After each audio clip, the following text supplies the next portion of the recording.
Bible is full of stories that we all know and love. But how well do we know them? The answer might surprise you. The Bible you thought you knew is going to dive deep into the exquisite details of the biblical stories that make them fascinating and transforming. In last week's podcast, we dealt with Abimelech, who managed to use brute force to become Israel's first king. The story is narrated in Judges 9. That brute force came in the form of Abimelech's assassinating 70 of his half-siblings, all of whom had as their father Gideon, sometimes called Jerubbaal. Recall that after this dreadful incident, the only half-brother that escaped this murderous onslaught was Jotham, who told a story the point of which was that only the most worthless element in any society wants that badly to exercise control. We noted that this may be the strongest anti-political statement anywhere in the Bible. We continue with part 2 of that terrible story in this week's podcast. Abimelech had ruled Israel for 3 years before God decided to do something about it. That's in verse 22 of chapter 9. God intervened by sending an evil spirit between Abimelech and the citizens of Shechem. That's in verse 23. You will recall from last week's podcast that Abimelech had appealed to his mother's extended family who lived in Shechem to garner support, not to mention monies that he could use to attract people who would support him militarily. Because of the evil spirit that God sent, however, these same people, the citizens of Shechem, dealt treacherously with Abimelech. Somehow, the Shechemites all of a sudden could not reconcile Abimelech's taking over Israel's kingship by first murdering his own brothers. Why this depraved strategy did not bother them at first is somehow not mentioned. Perhaps Jotham's parable was having an effect after all. In any case, the citizens of Shechem set an ambush up that was designed to take Abimelech out when the moment was opportune. That's in verse 25. In the meantime, whenever others came on the people who were lying in ambush, they were summarily robbed.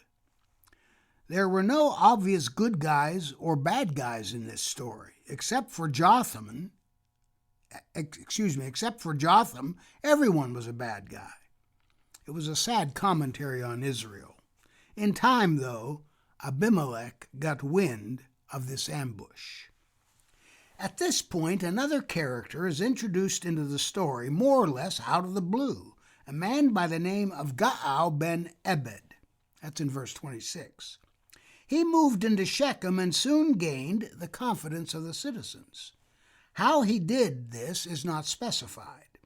Curiously, though, the next thing the citizens did was gather the grape harvest, made wine, and had a party. At this gala event, they went into the temple of their god, presumably Baal-berith, a deity mentioned at the beginning of the story, way back in verse 4 of chapter 9. An aspect of their celebration was to eat, drink, and in the process revile Abimelech. Shechem had turned 180 degrees from its earlier support of this new king. Now they were drinking to curse rather than praise him. That's in verse 27. As it turns out, however, Gaal ben Ebed had designs on elevating his own political position. So he badmouthed Abimelech. He made it sound as though Shechem had done nothing to help Abimelech's rise to power. He asked rhetorically, why should we, meaning people who lived in Shechem, serve Abimelech? Gaal ben Ebed had himself only recently moved into Shechem, but now he comes off as though he had been a founding father of the city. That's in verse 28. Gaal ben Ebed also pointed out that Jerubbaal, that is Gideon, and Zavul, one of Gideon's officers, had once served Hamor, who was indeed a founding father of Shechem.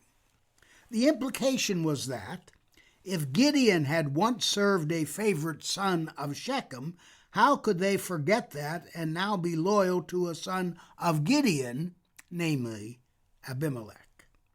Then Gaal ben Ebed drops all pretenses and says aloud that he would be a great improvement over Abimelech's kingship. He leaves no doubt about his intentions. "Were I in charge," he proclaims, "I would remove Abimelech by enticing him to fight." The implication is obvious. Gaal ben Ebed promises that his victory would be assured. When Zavul, Gideon's officer and administrator in Shechem, heard about what Gaal ben Ebed had said, he got mad. That's in verse 30. Consequently, he had Abimelech informed that the citizens of Shechem had turned against the king by roiling the political waters. Everything had been fine until Gaal ben Ebed decided to cause problems. To deal with this, Zavul had a plan. That plan required that Abimelech hide in the fields at night and then move on Shechem first thing in the morning. That's in verses 32 and 33 of chapter 9. When the attack takes place, Abimelech and his forces can deal with any defenders as appropriate. Zavul apparently figured this would quell any revolt before it had a chance to get off the ground. Of course, this plan would be enhanced because Zavul would be inside the city and no one would know that he had cued Abimelech as to what was going on. Abimelech did just as Zavul had suggested. He hid in the fields with 4 companies of men. In the morning, Gaal ben Ebed went to the gate of the city just as Abimelech and his men made their move. That's in verse 35. Perhaps Gaal ben Ebed had been suspicious. In any case, he was at the entrance of the gate when Abimelech's forces arose. Obviously alarmed, Gaal ben Ebed noted that an onslaught of men was descending from the hilltops. That's in verse 36. At that very moment, Zavul inserted himself by telling Gaal ben Ebed that he was seeing things. Absurdly, he told Gaal ben Ebed that he was not seeing men at all. Instead, he was seeing the shadows cast by the mountains and quite erroneously, concluded that they were men. But Gaal ben Ebed was only momentarily fooled. He took another look and identified the men who were, in fact, marching on the city. Indeed, he pointed out that one company was coming from the direction of the diviner's oak, a well-known place. That's in verse 37. This usurper now realized that he needed to be ready to take on these forces.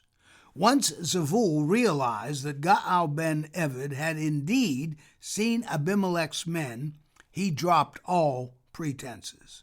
Gaal ben Ebed goaded Zavul by asking him, where was his mouth now? That's exactly the opposite way around. It's Zavul who goaded Gaal ben Ebed by asking him, where was his mouth now?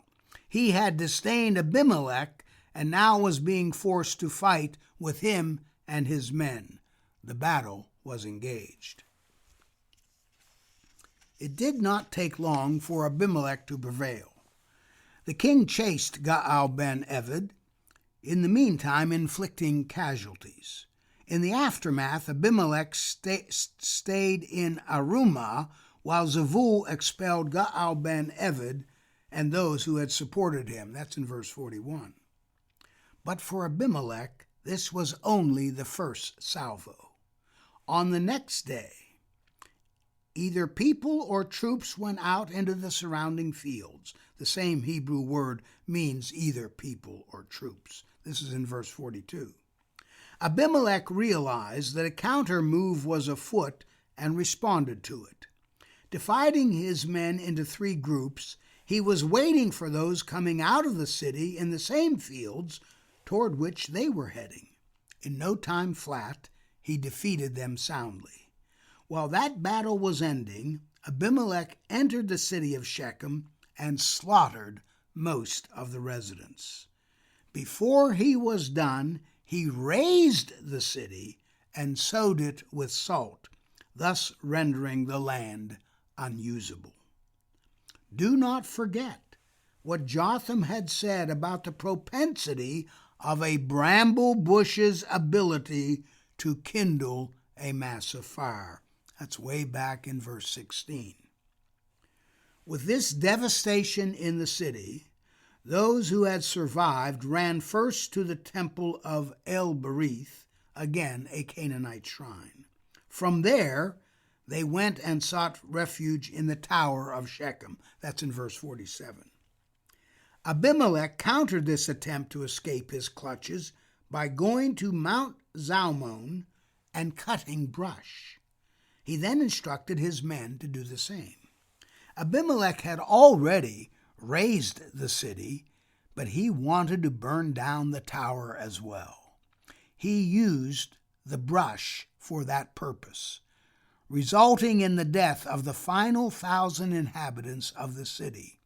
Once again, Jotham's connecting the bramble bush and fire had been eerily prescient. Shechem, its tower, and its people all perished in this fire. All but crazed, Abimelech was not through wreaking havoc in Israel. He went to Thebes and besieged it. That's in verse 50. That city, too, had a tower. Everyone in the city dashed to the tower in an attempt to survive Abimelech's mad assault. That's in verse 51.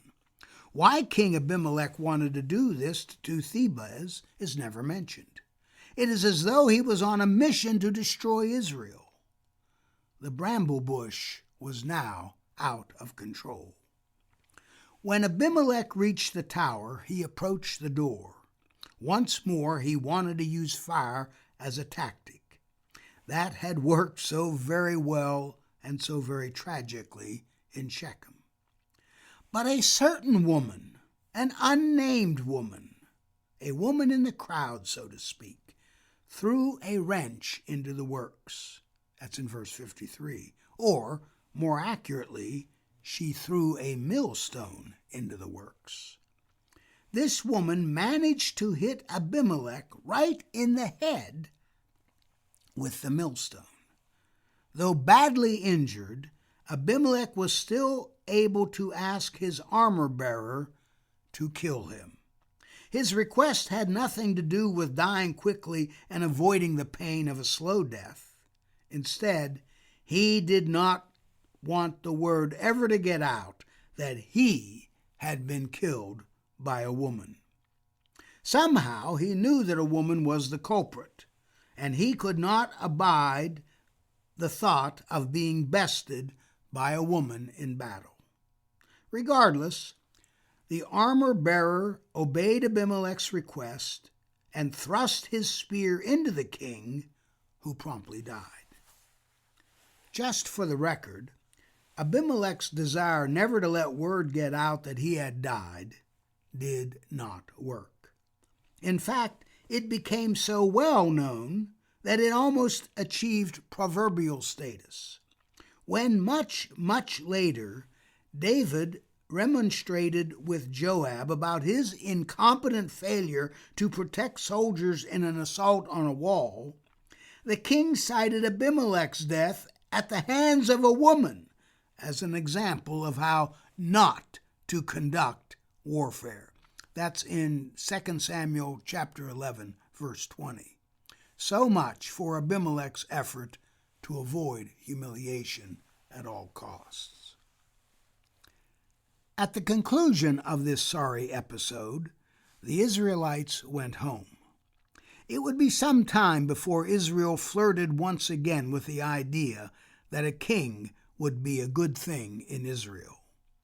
Abimelech's kingship had been a complete disaster, an unmitigated disaster.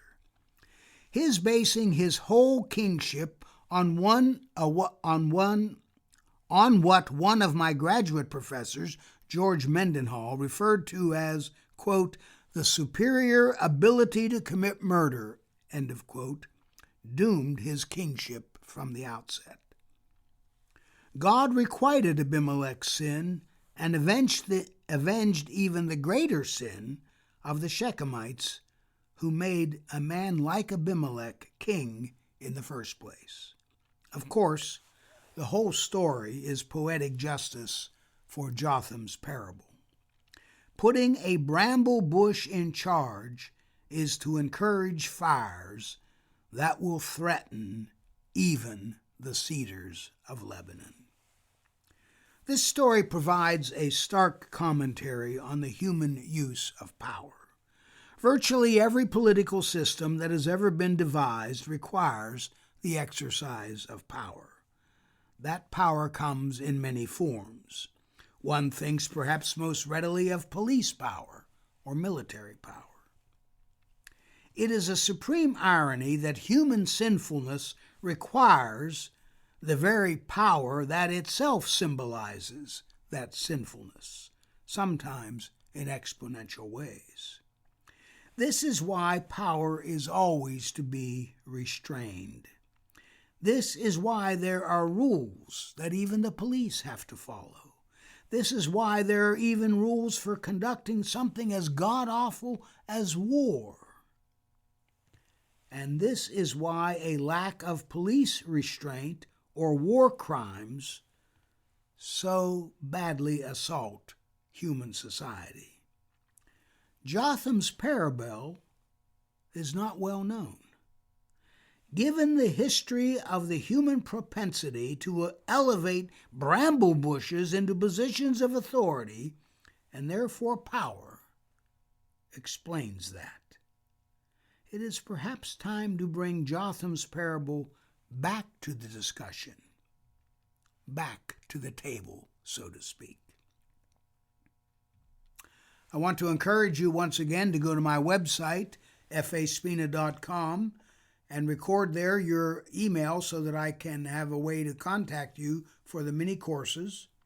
Also, if you have any questions you want me to address in a subsequent Q&A answer session, email me at fspina106@gmail.com. Thank you. I want to thank you so very much for listening to The Bible You Thought You Knew. I have a question for you. Do you have a question or topic that you'd like me to cover on the podcast? If so, all you need to do is head over to Apple Podcasts and do two simple things. One, leave a rating and review telling me what you think of the podcast. Two, in that review, ask anything you want related to the Bible. That's all you have to do. Then, listen in to hear your question answered on a future episode.